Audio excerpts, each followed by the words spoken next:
Welcome to Handmade History.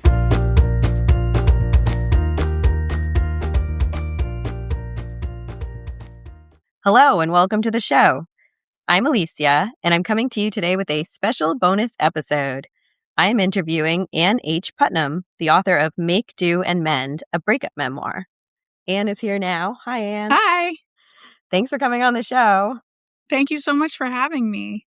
So I was trying to remember how we actually met one another because I feel like I've known you for a very long time now.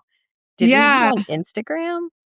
I think would have been, so I think we met during like the pandemic online writing community boom. Like maybe I'm wrong, but I know that we published when I was still running Moments Between, we published one of your fiction pieces. Yes. We had already known each other a little bit by then. And I'm wondering if were you part of the Fairest group? No, I think it was before the pandemic because I remember we were both living on the West Coast at one point because you live on the West Coast now, right? Yeah. Yeah, I lived in Seattle and I think I knew you then, but I don't know. It's really so sad that I missed you because I live in Washington. I'm like an hour and a half from Seattle. Oh, man. Well, let's start talking about your book. First of all, Make, Do, and Mend is a great title. I love it. And the cover, it looks embroidered and there's even like a needle and thread. Yeah. You have it. Yep. So pretty. So the border around the edge is all embroidered flowers and birds. So tell us about the book. What's it about? And tell us about the title too. So the title and the embroidery sort of emphasis both actually are really recent to this book. So I started writing this book in 2014. You've read my first book. So, I had this relationship that was really serious. And it was like really formative for me. I was in my 20s.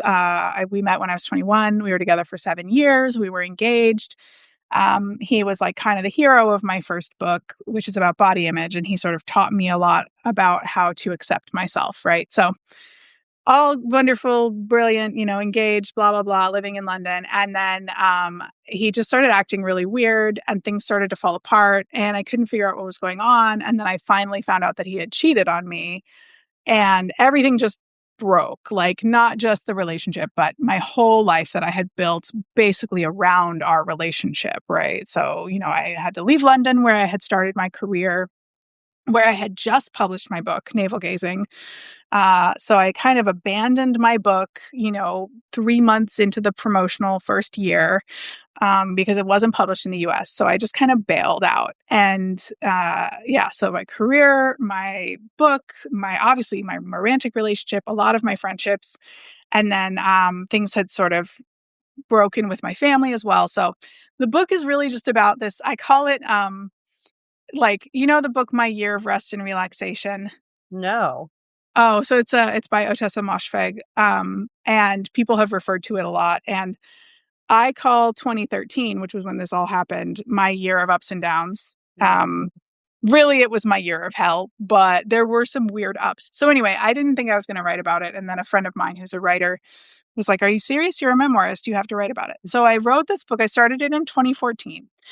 And I think I finished the first draft in 2016. And it has been through so many iterations since then. First, it was a breakup memoir. Then it was a therapy memoir because I got into therapy in order to deal with the breakup. And that really had a lot of splinter effects in the rest of my life, as it often does, I think, for people. And so then it was a therapy memoir. Then it was a breakup therapy memoir. Then, and I just kept sort of repackaging it and revising it, but more repackaging it than revising it. And then I finally, and I was sending it out and I was hearing back that people loved it, but they didn't know how to market it. They didn't know how to sell it. And I just decided, I kept telling myself I was shelving it, right? Like, I think writers, I don't know if other writers do this, but I definitely go, okay, yeah, no, that's fine. It didn't take, I'm going to move on to the next project. I'm going to shelve it. You hear about writers putting a book in a drawer and moving on. And I don't know if it's just me, but I am bad at moving on. I mean, I wrote a book about it. I'm bad at moving on. So I I kept telling myself, well, we're done with this now. And I like went and I started a novel, right? And I was like, we're done with this. And I just couldn't do it. I would see an agent post that they were looking for memoirs and I would be like, well, one more query won't hurt. I'm like an addict. And so finally I said to myself earlier last year, so sort of like February, I think, an acquaintance of mine, another writer acquaintance who has a very, very successful self-published memoir called Swing. Her name's Ashley Renard. She posted about how she was starting a business with an editor friend to sort of help self-published authors launch their books. And I was like, you know what? Maybe I just self-publish this, right? Even just to be done, right? To tell myself, okay, now we're done. But then, of course, because I'm very type A and a perfectionist, I was like, well, but if I'm going to do it, I got to do it right. I don't ever want anybody looking at this book and going, oh, it's so clearly self-published in that like snarky way, right? Mm-hmm. So I put all this money into self-publishing this book. All good money, you know, none of it's wasted, but that's part of why the cover is so good, right? And like, I was supposed to just be a copy edit that I did, but my editor had all these thoughts. And I was like, well, now that I know you think that, I'm going to also revise an element of it. So a lot about the book changed. And then Ashley, when we were talking about marketing it, she was like, you know, I really love this element of the crafting, and you use the metaphor of like visible mending, because I was talking to her about how I had just bought these little patches to embroider moths on a sweater that had moth holes. Oh, cute. And I really love that idea. And I really love that as a metaphor too, because one of the things that has happened to me since getting into therapy and since writing this book and just getting older is I've really lost basically all the shame around having any kind of trauma. I basically went like, you know what? Anybody who tells you that they haven't been through anything is either lying or they're not very interesting. Frankly, the things that we go through are the things that make us interesting, right? Like I have a friend who has like a Leave It to Beaver family, and I'm always just like, that's a little weird. It's a little weird how much you all like each other. I mean, good for you, yes, but so I just we decided to kind of pull that thread and, you know, increase the references throughout the book and make it a little bit more of a thing. And that's why we changed the title to Make, Do, and Mend. When it was a therapy memoir, it was Sit With It, which was another thing in the book that I struggle to just sit with things or just radically accept things. I'm bad. I am forever asking why and saying, if I just knew why, if I just understood, then I could move forward. But that's just not, you know, that's not realistic. So that's how, Make, Do, and Mend is a British phrase. It comes from the war, when people really had nothing kind of during and after the Second World War. And it was like a propaganda phrase from the government, basically saying like, you know, no, we don't have pantyhose for you, but you could mend them. Or, you know, no, we don't have sugar, but you could make this with, you know, prunes, right? There's like a lot of sort of how to manage with what you do have. And that is something that I work on a lot in my life, is rather than thinking about what I don't have, making do with what I do have.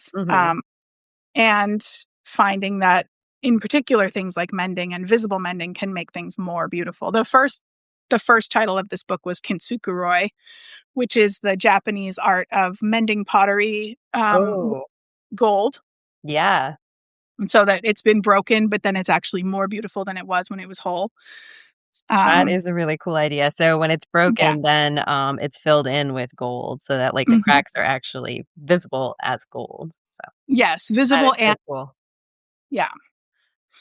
And I decided I didn't want that title partly because I'm not Japanese, so it felt a little weird. Also, pretty much everyone was like, what does that mean? So I was like, if you have to explain your title, it's probably not great from a marketing perspective. But it's a really cool idea. I like it a lot. Well, actually, Chanel Miller's book, Know My Name, came out, and her cover is a subtle reference to kintsugi, which it's also called kintsugi. And I was like, well, okay, there's no way I want any link with that, with my, like, I got my heart broken versus what happened to her. I was like, there's no way I want anybody being like, these two traumas are the same, right? So I abandoned that title. But I think about it a lot, you know, And when we were in Japan, actually, my husband and I looked everywhere for a kintsugi piece that I could buy, but they didn't have any that weren't like thousands of dollars. So I'll make one someday. Yeah, that's a cool idea. I also like that the embroidery, even though you're talking about mending, the embroidery on your book is very colorful and ornate, and yeah, it's really complex. So it's not really what I would think of when I'm imagining mending something, and that's kind of part of the visible mending thing. Yeah, so originally when we talked about the book cover, I wanted it to be that there was like a tear that you could see and it was being mended over with flowers. I think that was just maybe a little bit too much to ask of our book designer. I think something like that is like you have to have somebody who's an illustrator, right? As opposed to somebody who works with images that are already available. Yeah. So this is what we ended up with, and I do love it. And I wanted it to be colorful because this is a poor example, but I'm quite colorful. My hair is usually very bright. It's just very faded right now. I'm going to delete it later today. My hair is usually very bright. I rarely wear neutrals. Like, I just am someone who is colorful, and I don't think that needs to clash with the concept of being heartbroken. I mean, I've always been someone who tends toward depression and anxiety, but I'm also very like bubbly. So I like the idea of that contrast. And that's what I love about visible mending is that, you know, it's, if anyone asks, you'll say, oh yeah, there's a big old hole under here. But if they don't, they just think you just embellished something. Yeah. Right.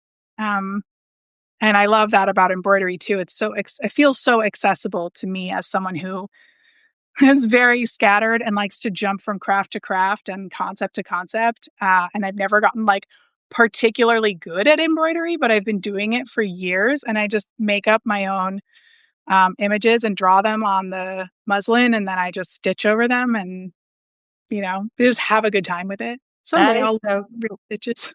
I love that. That's so cool. So you do freehand embroidery just like for fun? I do. So I do freehand embroidery for fun. And I went through a phase where I did so many that I was like running out of people to give the little, because I would make the little rings. Like I would leave it in the ring and, sew up the back and give them as like wall hanging gifts. And I was like, I'm looking at 2 right now that we just have, because I couldn't think of anyone to give them to. And then when I got pregnant with my son, I decided I really wanted us to have hand stitched stockings. Oh. I grew up with a stocking that my aunt made for me, and I had no idea how many hundreds of hours she put into it until I started the first one. I've now made 3, and I'm 90% of the way through my daughter's. I didn't finish it before Christmas, which sucks, but so I did those with patterns. They're all counted. I had no idea you could buy a cross stitch fabric that you can like paint by number, basically. Yeah. I had no idea. I have been counting cross stitch from the beginning, and my first cross stitch was a Christmas stocking. Wow. So I do like to jump in at the deep end. Yeah. Yeah, cross stitch can be like so relaxing, but it can also be really like complicated. The patterns can be really complicated. So even though the stitch is very simple, you have to, when there's a lot of color change or a complicated design, you have to move around a lot or plan out your stitches more. It can be very mentally, a mental exercise. Well, and for me, as someone who is a perfectionist, it's a really good exercise in letting go. Like, because if you miscount 1 or 2 stitches, you might find that everything has shifted just a little to where, so my husband's was the first stocking that I did.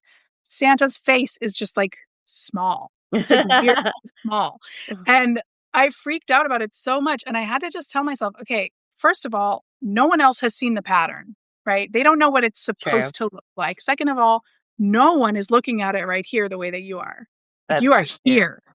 So like 6 inches from your face, nobody is looking at the stocking that up close. No, and like it's still hanging on our mantle because we haven't taken our stockings down yet. We're gonna do it today. And I look at it from the couch and I'm like, you can't even tell. But it took months of retraining my brain to stop looking for it and zeroing in on it and saying, oh my God, I totally screwed up his whole stocking because Santa looks like a weird creature. And so for me, that's one of the other things I really love about, like, especially fiber arts is, like, yes, there will be screw ups and some of them will need to come out. I've also learned to be a better judge of when I should backtrack because I don't like to backtrack. I like to shove forward. And there are certain things that I have to say to myself, this is going to affect the whole rest of the project. You need to pull those, like my first knitting project for my daughter, I was doing a lace stitch. And I was screwed it up so many times that it actually started like I was counting wrong. And so the side was getting too long. And I was like, okay, we're starting all over again. Right. Yes, So that's devastating. hours wasted, but it's better that I don't, have this incredibly wonky blanket that I look at every day. Yeah, that's the thing. If you're going to keep it and Yeah. use it. Right. Yeah. It's not practice, right? And I Right. don't do enough practice. I should practice. I mean, it's hard to practice. I feel like I need to be motivated by an end result that I want rather than something that's going to hang around. So. Oh, totally. Yeah, I agree. I can get myself to do crafts by making them into like presents for somebody. Yeah. Me too. Yeah. And it's funny because my mom always said dinner parties were her favorite time to try a new recipe. Because she said, that's when I try out the new recipes I have someone to try them out on. And I remember being like, doesn't that stress you out? You don't know how it's going to turn out. And you're serving it to people that aren't, that aren't forced to love you. They're not your family. And I do the same thing with crafts. I say, oh yeah, I'm going to make this, I'm going to make I made my first knitting project. I'm wrong about the blanket. My first knitting project was a pair of socks for my husband. And I used 100% alpaca, which has no stretch. And I used a really small gauge. And I just went right on in. And the first sock that I made was like so short. I measured everything. And yet somehow it was so short. And it took forever. And so I made 2 more socks and I kept measuring, making him put his foot up so I could measure them before I turned the heel and stuff. And still they fit him, but they're very hard to get on because there's no stretch. And I was like, why? This was his anniversary gift from me and it took months and he wound up with something that he can't really wear. So I do the same thing, I guess, just not with cooking. It's very brave. Yeah, I don't know if I think about it enough for it to be brave. I think it's just I learned that I had ADHD about a year and a half ago, and so much makes sense now because I'm like, of course, because my whole life I've just gone, well, if I don't do it right now with the tools that are not necessarily the right tools and not enough planning, I won't ever do it. So I have to jump in and do it. And it makes my husband crazy because he's like a planner. He wants everything to be ready. I built us some built-ins in our kitchen and I just like did it. And he was so stunned that I did it over like a 4-day period. Just went to Lowe's and bought the lumber and didn't probably buy the right lumber. The plywood is kind of textured. Like I just painted it with what I had. I always tell people don't look too close, but you know what? We have benches and a little table. We have a little kitchen nook now and my kid eats his dinner there. And so it works. Sounds adorable. Yeah. So are there any crafts? Sounds like you've done a lot of different crafts. Yeah. In the book, do you mostly write about mending and embroidery? Or are there any other ones that come up? Yeah. So in the book, I feel like for the first part of the book, I mostly write about just creating things to like make my life better. So for example, when I moved in with my ex, we had no art of any kind and we had these big walls. It was a factory conversion. And he would always complain, oh, we can't afford this, we can't afford that. And I just painted some stuff for us, right? So it's more like things like that. so it's more the making do in the earlier parts of the book Mm-hmm. with a little touch of sort of craftiness. And then later in the book, I start talking about finding embroidery and how it like just became so meditative for me.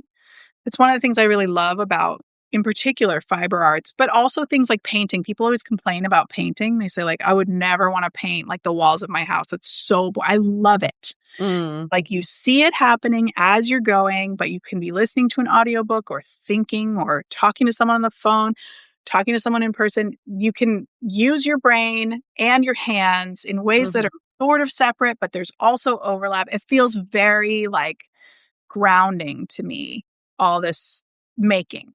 Yeah. And so I talk about that a little bit more in the book toward the end, especially when I'm starting to like heal. Yeah. Becomes part of my healing process. That and yoga both kind of became something about the body mind connection for me is really important. Yeah. I think it makes a lot of sense. I know, like, personally, I also tried freehand embroidery, I guess maybe 10 years ago after having my kid, my first kid, Mm. and I hadn't done any crafts in a long time.